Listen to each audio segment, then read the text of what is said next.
Hello everyone, this presentation is brought to you by Kota Ryu Park Karin Sil Suzy and Yun. Our presentation is creating this a new tourist experience for visitors in Tokyo or the greater Tokyo region in general. And we have tried to gain an insight and travel motive of foreigners when thinking about the project and did our best to plan accordingly for creating an experience for them. And for this project we have decided to choose Boso Peninsula or Boso Hanzo in Japanese.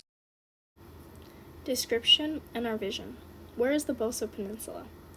The Boso Peninsula is a peninsula that encompasses the entirety of Chiba Prefecture on Honshu.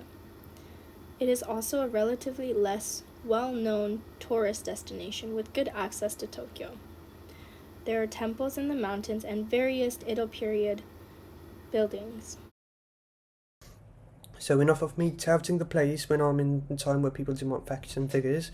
One could ask, oh, why would you choose this place out of all the places in Tokyo? So we had 3 regions we wanted to work on: Saitama-ken, Chiba-ken and Kanagawa-ken. Because we wanted to move tourists away from the tall buildings in skyscrapers, so we had our group mates create this survey in their Instagram accounts to find whether people were truly interested in going to these places and where they wanted to go. So with 30% of people turning out to go to Chiba Prefecture in Boso Peninsula, we decided to work on Chiba. So we naturally decided to see what kind of places are famous within Boso Hanzo, and a no-brainer answer for that, it was Disneyland.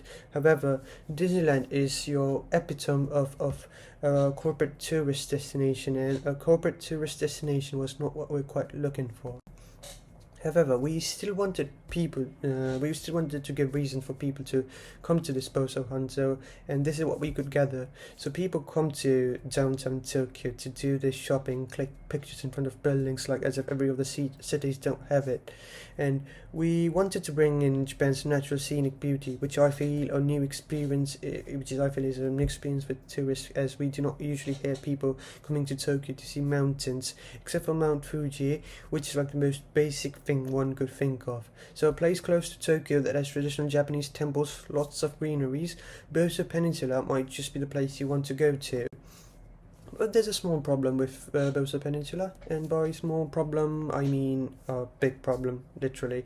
The entire Boso Hanzo is very big, and it would obviously not be the brightest of idea for half-day tourists to visit the entire place. So we decided to include the inner Boso Peninsula, or the Uchibo in Japanese, to be our main place, because it has everything one might think of when thinking of nature. From mountains to coast, you could visit the place with a step-by-step tour, and you could see the most interesting places and complete your trip within half a day. So how would you get there, and is it possible to have a half-day experience there? The place is very accessible from Tokyo Station, taking about 2 hours to reach the Uchibo from train and costing only 1980 yen, so I said it's very within the reach. And you could see beautiful scenes and the coastline there, so I think it's worth it. Else, if you don't like the crowd and you want to go there in your own accord, rent a car. Well, not the company name, but actual advice, with so many options you could choose from. It could be a lovely road trip, or solo, or with people very close to you. Well, you could also take this 40 minutes ferry, operating every 40 minutes, and is very cheap with 900 yen per passenger. I think it's one of the most unique experience when traveling there.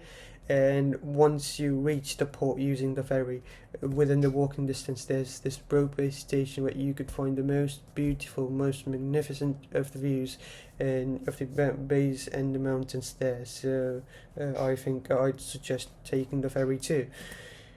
And well, our actual places of interest are mainly these 4 places. Each place will be talked about based on the order we are visiting them. So firstly, the coastline, best for surfers and people that do water sports. If not, a lovely place to get your tan and watch the sea wave at you. Or next, we could talk about the chocolate onsen, a really exotic place. If you've ever liked chocolate so much that you literally wanted to bathe on it, well, here's a chance. And then comes your Euro Valley that has a literal waterfall there. I mean, how many people would think of a waterfall when they were talking of visiting around Tokyo? And our main point of interest, Nokogiriyama, the Sawtooth Mountain, the gateway to hell, our Uchiba's very own Nokogiriyama. Lovely hiking trail and beautiful scenic spot, a place you have to be at if you love nature, or if one might say that I have nature at home and well, come to this place for your Edo period buildings, obviously exclusive to Japan. And you could also come here to learn about the religious history of Japan, as you could see a few statues of Buddhism beheaded, as there is some history behind it. A place so beautiful and calm, we actually had one of our group members go to the place to learn more about the place, whose experience will be talked in the next few slides. After the next few slides. So those have its own features, but we wanted to add our own element to the place as well. And well, the first point you see is how children with their iPads glued in their faces, and I think this is a lovely break from their early digital addiction. We have designed a treasure hunting stamp rally where children need to find stamps and write their names on it. We got this idea by this company called Geo Hunter, who did similar thing. And a complaint about Nokogiriyama was the lack of good places to eat within the walking distance, so a good Japanese restaurant with seafood exclusive to that place could be a great addition to the natural beauty with traditional Japanese food. We also thought of trying this latest trend in Japan where companies try to use AR for guides. We feel it is not sufficiently executed, as we wanted to try it on our own, and we could do that with how most companies are doing it and create interactive tour guides, or we could collaborate with big companies, gaming companies such as Nintendo and Niantic, and make this people attractive for younger people by making regional exclusive in the place of games where people would want to come to the place. Next, a bit weird, but I think it's perfect for old people who want to enjoy things at their own place, as Nokogiriyama is a place with some pretty exotic birds. So why would people want to come to this place? I mean, I've loaded this place again and again, but now we're going what the target audience mainly comprises of this place. So we have this recent influx in social camera apps such as BeReal and Snapchat, so people interested in that, or also people interested in photography like our professor himself. This is a lovely place to get that picture in your camera roll. And second, there's this recent rise in surfers in Japan and the surfing game in general. So with the beautiful coastline, you could surf, you could water ski. I myself went to Uchibo to explore water skiing there. For people and children not feeling very bored, you could always take activities like clam digging. And when talking about bathing, and how many of you would have actually thought of going to a chocolate hot spring, exactly. So it's a new experience for people, and also there's seafood that is absolutely amazing for that exotic experience you always wanted. This is your opportunity. And then this one's for people that have got hot blood in them: hiking, ziplining, rock climbing, a bit of adrenaline rush for you. And if you think you've got no rush, no such rush inside you, you could just rest and meditate near the temples within the nature, much needed for your spiritual refreshment. First, I will be talking about my personal experience when I went to Nokogiriyama. The areas with seafood and restaurants were limited to car transportation, and the drive to the mountain from the nearest restaurant was about 15 minutes. The trails were varied depending on the distance and intensity you wanted to walk. It took me just over 20 minutes at an easy pace to get up to the top with the trail I took. There were newly built rock stairs for the most part, and seemed child and elderly friendly for the most part. The top was very beautiful and overlooked the mountains and oceans. There were multiple temples within the trails, along with lots of daibutsu all throughout the trails. It was a very good and valuable experience for me. Now I will be explaining our rationale. In this section, I will be explaining what in our proposed tour will attract tourists' attention. First, we focused on the different types of tourists that have different expectations. We mainly focused on 4 points: income, purposes, cost, and discounts. For incomes, we have focused on the lower income groups. This is due to the fact that high income groups have more financial freedom when it comes to trips and vacations. Therefore, we decided that the offer would be more appreciated if we targeted lower income groups that prefer services at a lower price. We have also found that many people come to Japan with the purpose to relax. This can be seen in many foreign tourists visiting Kyoto in order to feel the wabi-sabi found in traditional Japanese culture. Another element we found to be expected in visiting Japan was the cost. As many foreigners come to Japan seeking more shopping and gourmet food, they tend to spend a lot as a result. It can be easily imagined how it would be appreciated if the cost of activity is low while also making your time in Japan worthwhile. I mean, who wouldn't love making cost-efficient but still valuable trips? Possible discounts such as group travel and elderly or children discounts tend to be appreciated by all kinds of visitors as well. We have grouped the types of tourists into two categories, group tour and personal travel. Group tours are usually arranged by tourism companies. The companies come up with a plan that usually includes all of the necessary elements involved in the trip. This includes bus rental, tour guide, and dining. On the other hand, personal travel is usually on a family basis.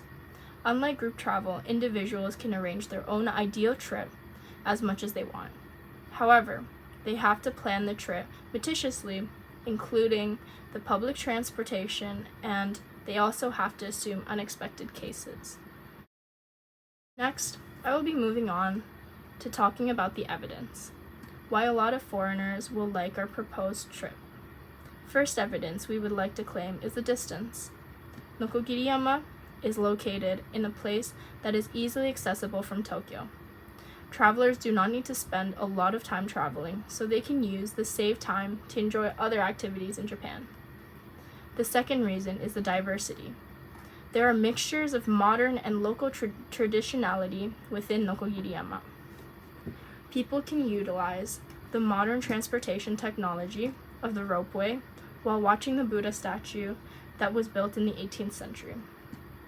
Last but not least, we believe the strength of our trip is its low cost. We can experience traditional culture in a place very close to Tokyo, without needing to travel as far as Kyoto. This would save a lot of money in transportation, as well as the cost of the entry to Nokogiriyama is not expensive at all. It is 700 yen for adults and 400 for kids, with group discounts included. Now I will be talking about the resource commitment. This includes car rental, bus tour, translation, and insurance. A resource commitment includes car rentals for travelers who do not own a car. The peninsula covers approximately 5,034 square kilometers. You can drive using the Nokogiriyama Tozan Expressway from Coastal Route 127 if you have access to a car. And there is parking around the town or right below the start of the trails. The rental car prices start from around 5,000 yen per day. Another resource commitment necessary are bus tours for large group traveling. A bus tour that allows both the ride to be part of the experience and accessibility to local information would be ideal for group travelers on this bus tour. Translation is a key necessity for foreign travelers. Both a map and a tour that provides information in both Japanese and English will ensure a more secure trip for all travelers and thus attract more people as well. Lastly, travel insurance is necessary for the safety of all travelers. Evacuation, medical expenses, and aid for death and illness is necessary. Although Nokogiriyama is an overall safe place, anything can happen in regards to natural disasters or other accidents when on this trip. Anticipated impacts. Nokogiriyama does not cause damage to the existing attractions in Tokyo. It will only open new doors to the overall experience of traveling to Tokyo. The Boso Peninsula is still developing and has lots of room for improvement when it comes to tourism culture. It is close to the most diverse and tourist-attracting place, Tokyo, but has a whole different experience than Tokyo. With the view of the beautiful mountains and ocean, and cultural representation such as the Buddha and the temples located within Nokogiriyama, it is a place with great value for travelers and allows you to get a break from the city. With this, it can make the existing tourism attraction in Tokyo less crowded. The limitations are that the fact that the destination that our group chose is mainly outdoor. It may be difficult to implement the plan due to inclement weather conditions. Another limitation is that the elderly and children may feel tired due to the transportation. Although the travel is not as far as Kyoto or Osaka, it is still not a short trip. The countless destinations within the transportation to Nokogiriyama can get tiring for younger children or the elderly. However, this can be modified according to tourists and their form of transportation. Thank you for listening to our presentation.